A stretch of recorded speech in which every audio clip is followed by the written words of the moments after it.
2번, 시료 채취 장비와 시료 용기의 준비 과정이 잘못된 것은?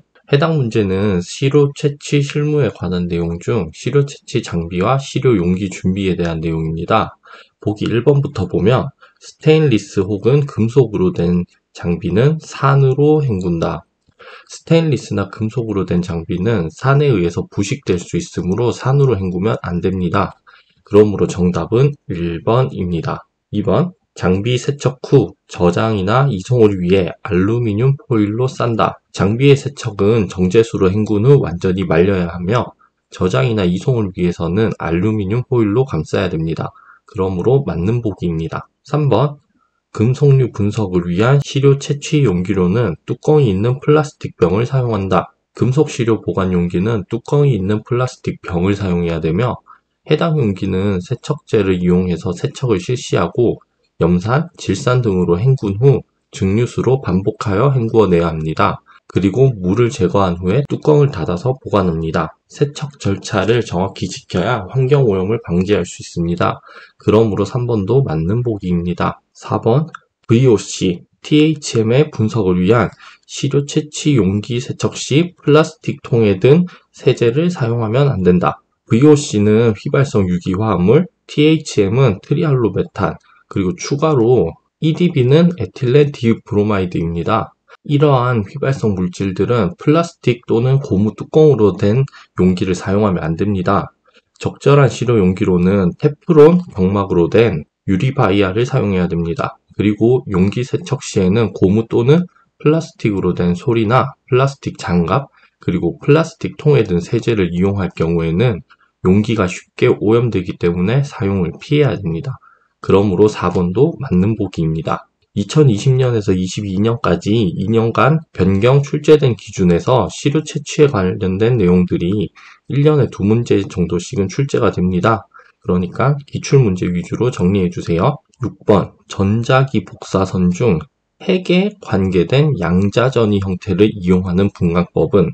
양자전이란 양자의 에너지가 불연속적으로 흡수 또는 방출되는 현상인데 전자기 복사선의 종류에 따라 양자 전이의 형태가 다릅니다. 오른쪽 표에서는 분광법의 종류에 따른 양자 전이 형태를 제시하고 있는데 문제에서 핵과 관련된 양자 전이 형태를 이용한 분광법은 이 감마선을 방출하는 분광법입니다. 그러므로 정답은 2번입니다. 7번, 1.6m의 초점거리와 지름이 2cm인 평행한 거울로 되어 있고 분산 장치는 1300홈/ml의 회절발을 사용하고 있는 단색화 장치의 2차 역선형 분산을 구하는 문제입니다. 분산등이란 서로 다른 파장을 분리하는 단색화 장치의 능력을 의미하는데 파장을 분산시키는 능력은 보통 역선 분산등을 척도로 하고 있습니다.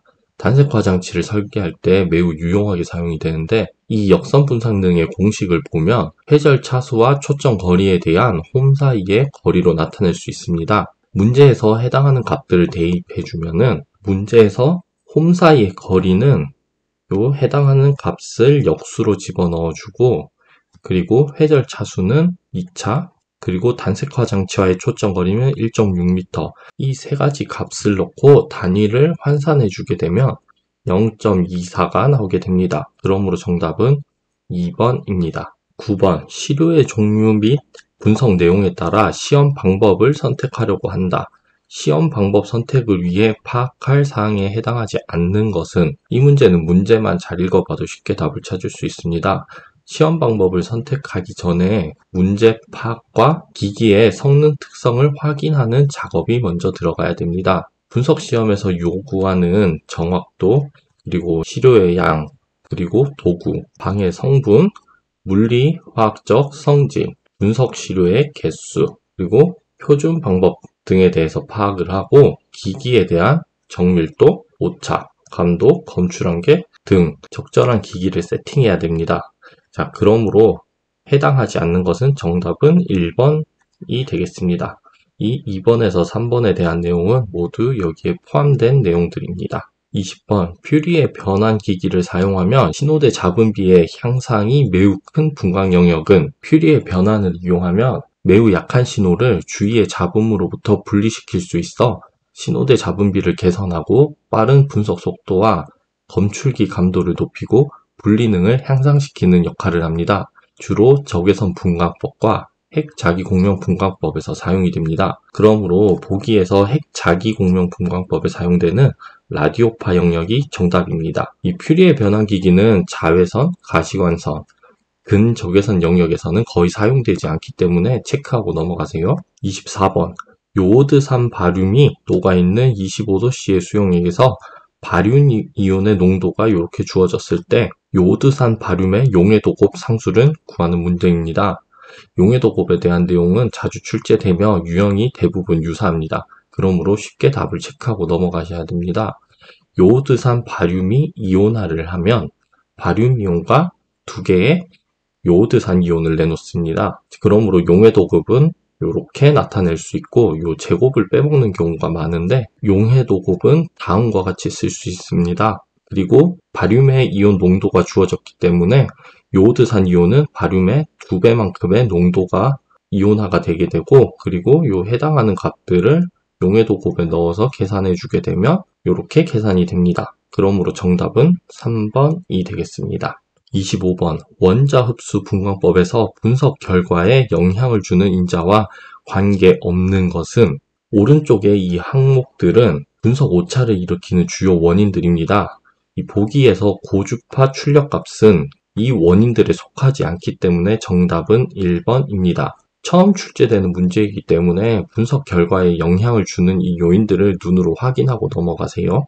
27번 pH가 10인 100ml의 완충 용액을 만들려면 탄산수소 나트륨 4g과 몇 g의 탄산 나트륨을 섞어야 하는가? 문제에서 이양성자사인 탄산에 pKa 값이 주어져 있습니다. 이 완충 용액의 pH 범위는 pKa의 플러스 마이너스 1이므로 pH 10의 완충 용액을 만들 때는 이 pKa2 10에 가까운 값을 사용을 합니다.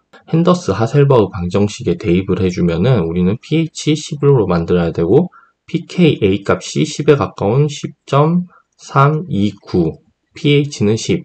이 제시된 값을 이용하면 산에 대한 짝염기의 값이 0.469로 계산이 됩니다. 자, 그렇다면 탄산수소 이온을 내놓을 수 있는 탄산수소 나트륨의 몰수를 해당 값에서 이 짝염기는 탄산 이온 그리고 이 산은 탄산수소 이온이 됩니다.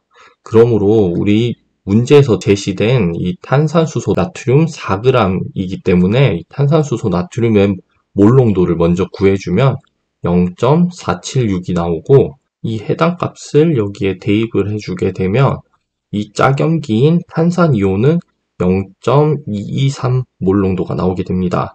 이 짝염기는 이 탄산 나트륨의 몰 농도이므로 탄산 나트륨의 몰수는 요 해당하는 농도에다가 우리가 만들고자 하는 100ml를 곱해주면 섞어야 하는 탄산 나트륨의 몰수를 구할 수 있습니다. 그리고 분자량을 곱해서 질량을 구해주게 되면 탄산 나트륨의 질량은 2.36g이 됩니다.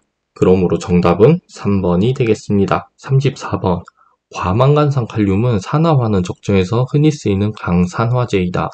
과망간산 칼륨을 사용하는 산화환원 적정에 관한 다음 설명 중 옳은 것을 모두 고른 것은 과망간산 칼륨은 대표적인 산화제로 진한 보라색을 띱니다. 과망간산을 이용한 산화환원 적정법을 과망간산법이라고 하는데 주로 옥살산 나트륨 표준 용액으로 표준화한 후에 과산화수소를 정량하는 데 사용됩니다.